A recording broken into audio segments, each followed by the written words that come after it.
Romania की एक बुजुर्ग महिला को 3.5 किलो का एक बहुमूल्य पत्थर मिला, लेकिन उसे वह एक मामूली पत्थर ही समझती थी। तो उन्होंने उसका उपयोग दरवाजे को रोकने के लिए, यानी डोर स्टॉप की तरह उसका उपयोग कई दशकों तक किया। उनके यहाँ चोर आए, वे भी उसकी परख नहीं कर पाए। वे भी अन्य गहने चुरा गए, लेकिन उस पत्थर को छोड़ दिया, और वह पत्थर उस गहनों से कहीं ज्यादा बहुमूल्यवान था।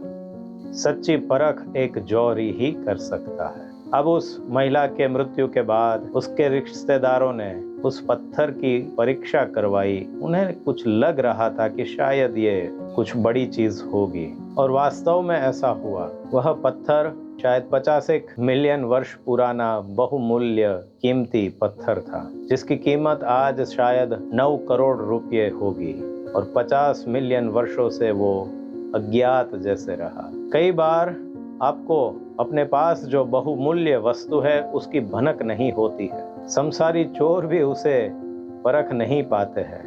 उस महिला को धनिक होने के लिए क्या हासिल करना था, जरा सोचे।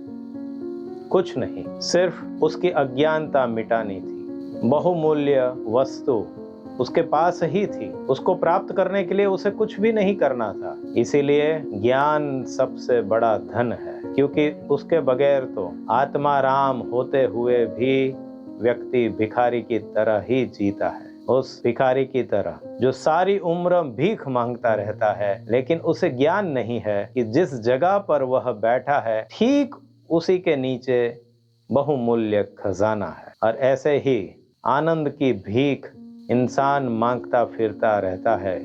तो इसीलिए कहते हैं, ज्ञान का सहारा लो। आनंद तुम्हारा स्वरूप है, कुछ करने की जरूरत फिर नहीं रहेगी।